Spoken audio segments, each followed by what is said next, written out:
By now, we all know what the result was. We all know how the game turned out against Louisville. We also know that the Canes did not drop down as far as I thought they would. The Canes dropped from number 2 to number 9. I was partially correct. I figured that Miami would drop behind Ole Miss, even though Ole Miss was ranked 3 spots lower or 4 spots lower than Miami. Three. My Ole Miss drops to 8, even though they lost a 9 point fourth quarter lead against Georgia on the road and ended up losing by 8, getting outscored 17-0 in the fourth quarter. But of course, AP voters ignore that part. They just say, oh, Georgia was the favorite. They were supposed to win, so they were at home, so they won. And we're not going to penalize Ole Miss, but that's how it always rolls. We know this. Texas Tech, on the other hand, did drop to like 13th or 14th. And Canes are ranked number 9. I mean, I'm actually kind of happy about that, to be quite honest. I'm surprised in a bit. I thought they dropped lower than that because of how the ACC gets treated, but it's good to know that it wasn't such a huge fall because it still allows Miami to make up the ground the rest of the season with or without an ACC championship game appearance, guarantee of a spot in the playoff. However, to drop to number 9, if you win out and you win your final 6 and go 11-1, you can be assured that the Canes will probably be ranked amongst the top 4, 5, 6 teams in the country because the teams ahead of them, there's teams that are going to lose. They're going to lose games and they're going to drop themselves. Now, they'll also look at the fact that Notre Dame has continued to win, and Notre Dame is now ranked, I think, 12th or something like that. I did see a projection from the CFP from Heather Dinich, where she still had Miami ranked number 6, according to what she thinks the CFP will have Miami at. So all is not lost for the Miami Hurricanes. Even though it felt like the world ended, the world ended and all that stuff. So, and I feel like yeah, you gave away a golden opportunity because the reality was Miami was going to probably only going to have to play at the Orange Bowl and then have one road game on a neutral field and then play in whatchamacallit, in the national championship being a home game as well at the Hard Rock. But it still seems like that's a possibility that Miami could host a playoff game on the 20th if all continues as it is and not have to travel. So it's not all over with, and we have a long way to go. So those are the good things. Now, the bad things, and this is what this video is about. This video is about the fact that I have concerns as to whether or not Mario Cristobal trusts his team or not.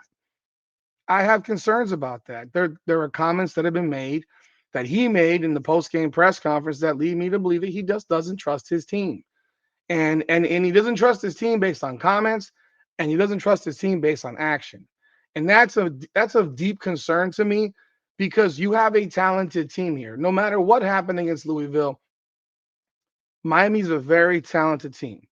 But Miami also needs to be coached. Miami needs their coaches to do their jobs.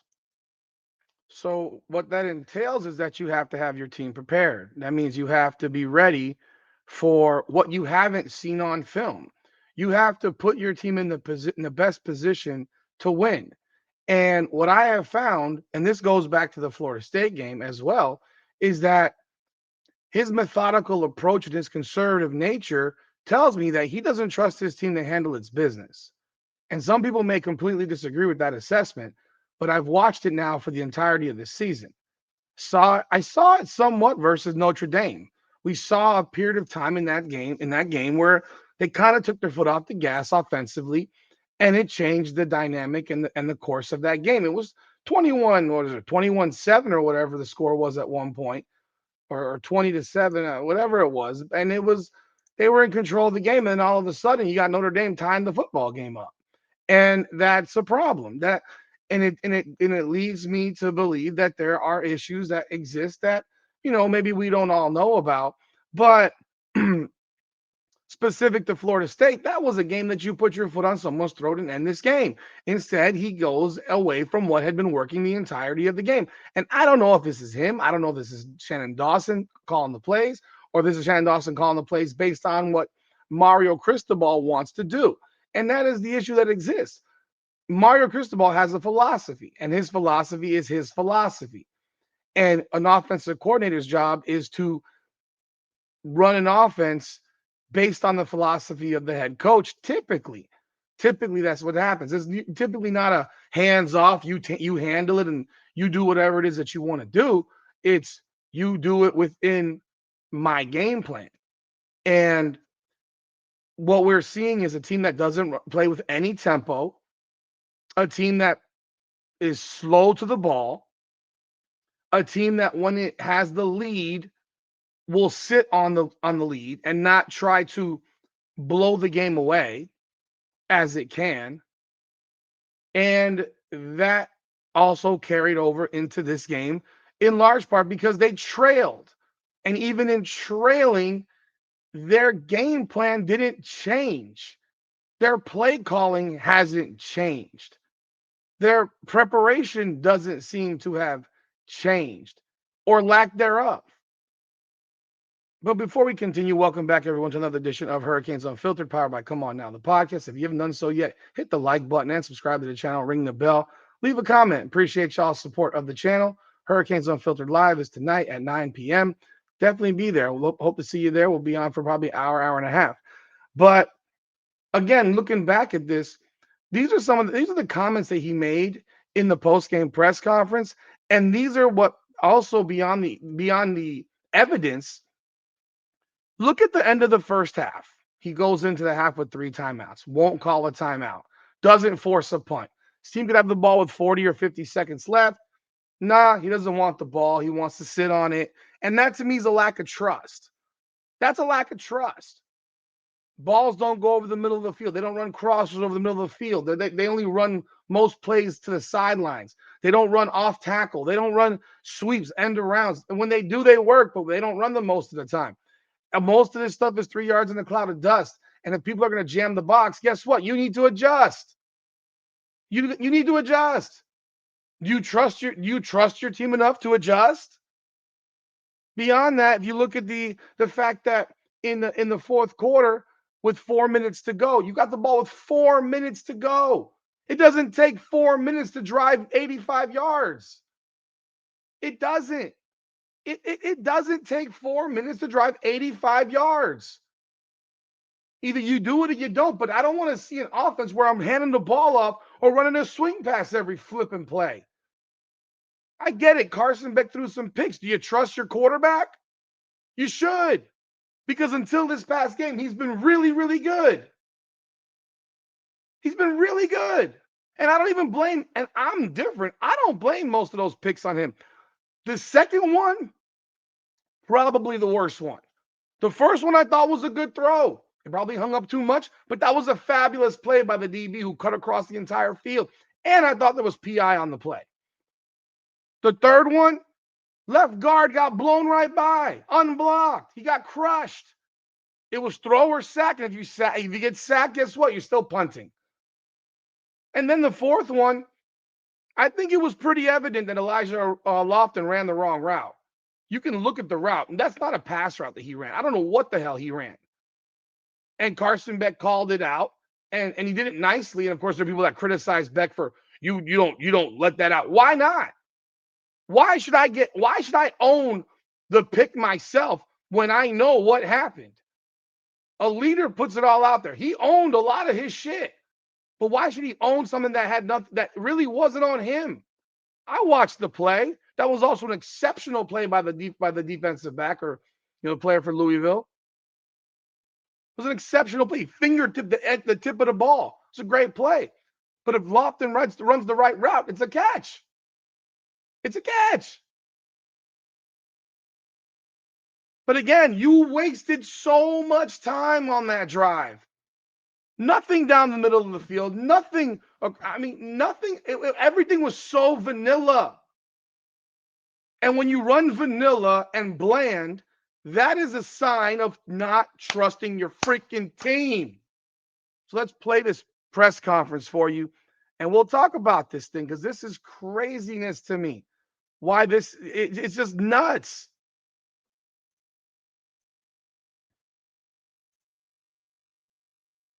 Yeah, appreciate you being here. Obviously, a really disappointing evening and outcome. At the end of the day, credit to them. Certainly, they played a good game, but we didn't coach well enough. We didn't execute well enough, and certainly came up short and just not good enough. And disappointing in a lot of different aspects. Certainly hurt ourselves with some penalties. Really, again, our guys played with great effort and all the way to the end and gave ourselves a chance to tie or win the game, but did not overcome all the issues that we caused ourselves. And again, some really good play by the opponent as well. Questions, please. Or you go down, I think it's by 11 with 13 change left. To see what did you see from the team when you guys were making the push and that last drive decision to throw when you were in field goal range? What was the decision making there? Well, with over 30 seconds left and a couple timeouts, we're still, we're at 48 yards for the field goal. We're still going to try to move the ball to make it closer or to try to win the game as well, which is regular process for us. All right, now I got a problem with this question off the rip because it's also one of showing that you already know that this team is freaking conservative as shit. They weren't playing to win. 30 seconds to go when you're still on the 30-yard line because you keep running dog shit. Because you keep running dog shit. Get Malachi Tony in the middle of the goddamn field, get him the ball, and let him do something. It's not complicated at this point. Every time that kid gets the ball in the middle of the field, he makes a play. Every time. But no, go look at the plays. Swing left, swing right. Nothing downfield. Nothing. Nothing in the middle of the field. No crosses. Nothing. He wouldn't take timeouts to save clock. He was afraid, and I'll put it out there. He was afraid that if they scored too soon, the defense wouldn't stop Louisville from scoring back. That's what I saw. Because I'm not worried about what Louisville's going to do if I score a touchdown to go up 28-24. Louisville now needs a touchdown to beat me. And I don't think they can score another touchdown on me. That should be my mindset if I'm the head coach of the team. It should be, them dudes ain't going to score on us again. They're not going to score on us again. I have the utmost confidence that my defense will get the job done because you know what can't happen? They can't run a bunch of swing passes with a minute to go in the game and expect to score a touchdown. They're going to have to finally open this thing up and chuck it down the field to have a chance. And they're damn sure not going to run the ball with a minute and a half to go in the game. So the fact that Miami ran so much clock and you're sitting there at the 30 and you're being asked, well, why'd you throw the ball from the 30? Because you're supposed to be trying to win the game, not tie the game. I hate this fucking weak-ass mentality. I almost wish that Miami was down 24-20 so that the entire possession would have looked different. It would have been one of trying to finish the job rather than tie the game. They look like they were playing for a tie. And I have very little doubt in my mind that if they gotten that ball down to about the 20-yard line, they would have sat on it and kicked the field goal. And that's a passive mentality, and that's the mentality of somebody who doesn't trust his guys. You got to ride and die with your guys. If you don't do that, they feel it. This is my opinion, people. They feel it. They feel the lack of belief from their head man. What do y'all think? Leave a comment. Let me know what you think about that. Because when we got the ball with 4 minutes to go, and there's no way I'm thinking about a field goal. I'm looking to win this damn game. I'm looking to win this damn game. Off from the team in the fourth quarter to get yourselves in position after being down by 2 scores most of the game. Toughness, resilience, all the good stuff, but again, not enough to overcome the issues that we caused ourselves, particularly in the area of penalties. Why hasn't that been fixed? Why weren't the pre-snap penalties fixed? Why weren't the dumb penalties fixed? You had a bye week. What was going on over the 2 weeks? Again, I'm going to go back to the fact that I don't think he trusts these guys. I'm going to go back to the way he coaches is a guy who doesn't trust his players. And it's frustrating because I like I said, I would have wished that we had been down 24-20 and then you'd have to score a touchdown. because then you don't have an option. But when you play with this fear of a mistake or fear of whatever it is, whatever fears this man has, it's the way he coaches every game. And I'm trying to not be hypercritical of this situation, but I've watched it for 4 seasons. And I've watched it this season with a great, great football team. Last year, we had no defense. We had no defense. If you gave us last year's defense, well, this year's defense with last year's offense, we're the national champions. You give us last year's offense with this year's defense, we're the national champions. But I do think that this team offensively is very, very good. But he doesn't treat it that way. And there's nothing that's different. Every week it's the same shit. There's nothing off tackle. There's nothing like you're gonna have to adjust your game plan. It can't always be the same thing. It cannot always be vanilla cookie cutter crap. And that comes with trust. You have to trust your guys to do the right things. Do you? Because I don't think you do. I don't think you do. I don't think you trust your guys to do the right things.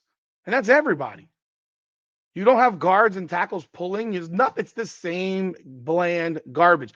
You don't see stunts defensively. You see the same four-man rush, maybe a blitzer. You never see a defensive lineman drop out into a zone. Never. I don't remember seeing it at all this season. Has anyone else seen it? Let me know in the comments. If it's happened, it's been very, very rare.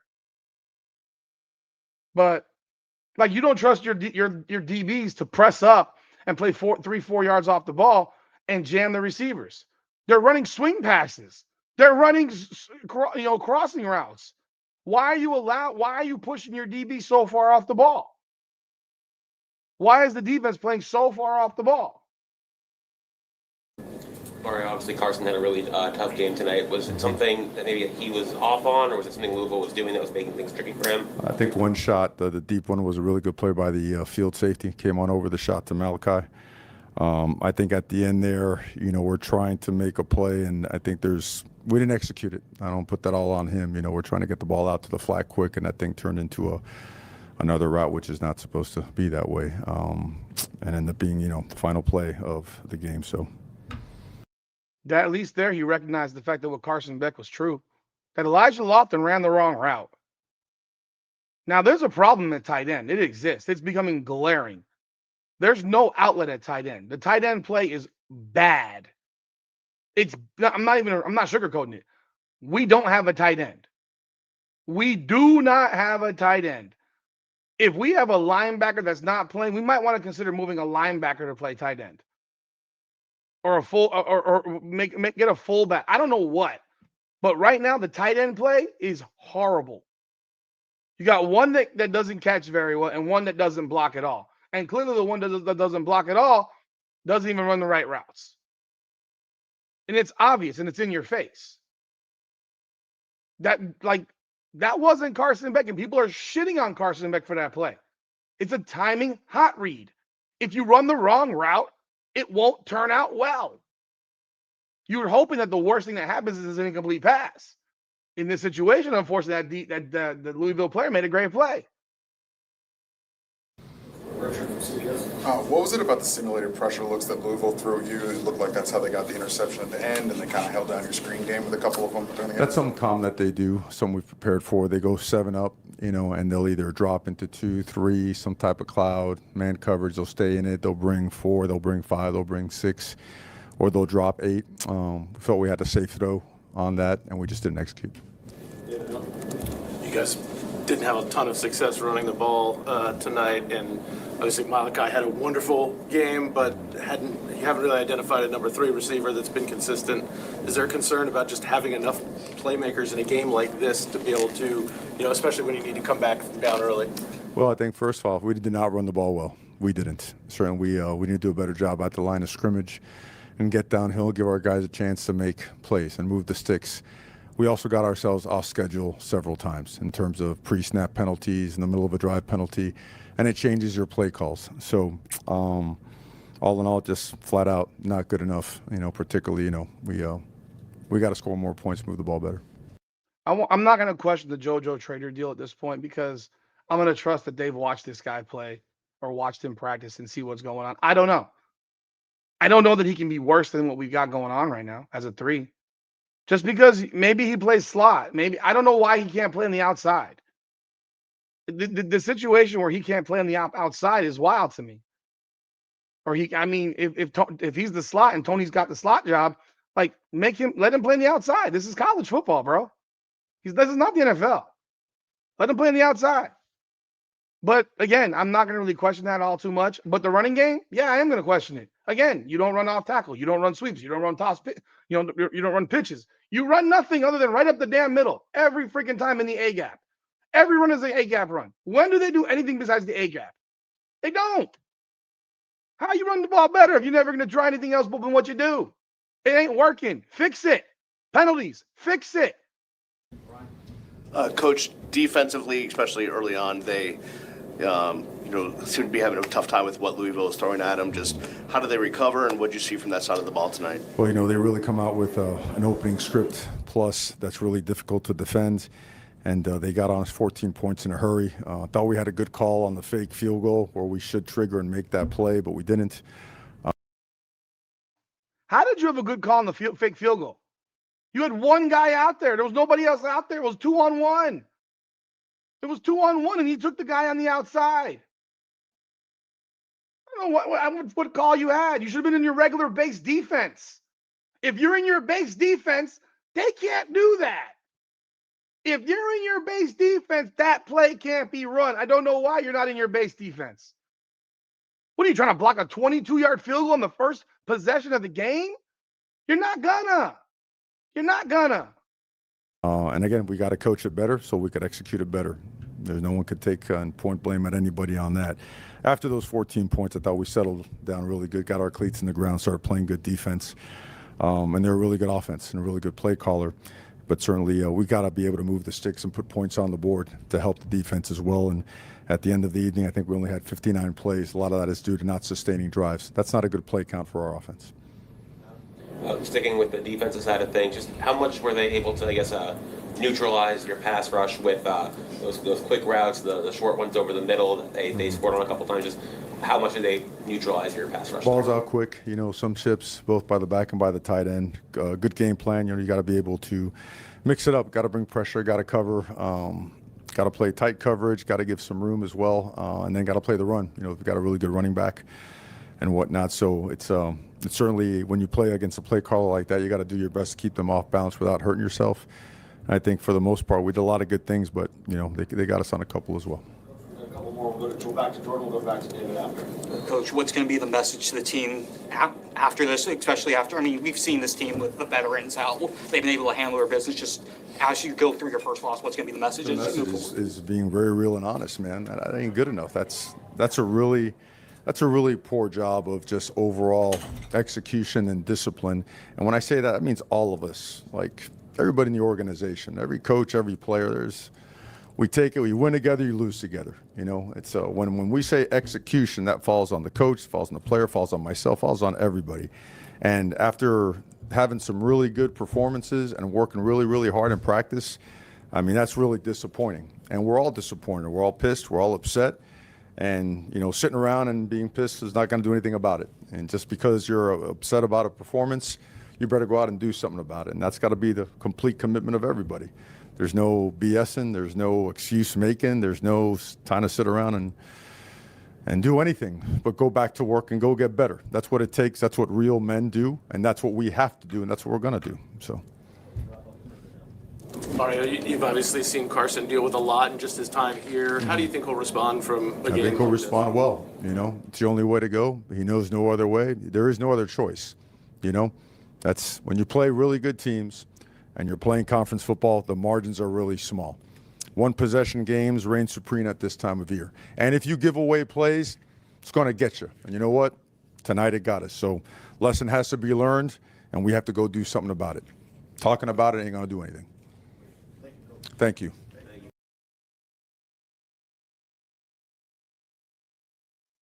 So that's what Mario Cristobal had to say. Again, I don't think he trusts his guys. I'm going to be real with you. And if I don't see something different this Saturday, it'll just further validate and verify what I think. If I see the same vanilla, cookie cutter, bland offense and lack of adjustment on defense, because I'm telling you right now, Stanford just came off beating Florida State. They just beat Florida State. The win of Miami over Florida State is looking less and less meaningful. I don't know that FSU is going to win another game this year with how they're looking. And now they may not have Tommy Castellanos for. I don't know how long he'll be out. He looked like he got knocked out from a concussion late in that game. But that win of 28-3, which should have been 42-3, looks less and less impressive as they just lost to Stanford. And Stanford's going to come in confident. And you better be ready for it. And you better be ready to put a beat down on Stanford. Because if they don't win this game over Stanford by a lot, it's going to leave a lot of questions right now. Because Stanford's not a very good football team. I don't care that they just beat Florida State. They're not a very good football team. Florida State plays Stanford 10 times. They should win that game 9 times. Period. But there's problems up there with Mike Norvell. I don't know what's going on in Florida State now. It's just they have completely fallen apart. But I got to be real. Until I see changes in this offense, changes in how they approach this game. Do you trust your players? Do you trust them? Show me. That's all I got. Leave a comment, like the video, subscribe to the channel, and of course, once again, Hurricanes Unfiltered tonight live at 9 p.m. Be there. Look forward to seeing y'all. Y'all have a great day. This is Hurricanes Unfiltered, powered by Come On Now, the podcast. Come on now.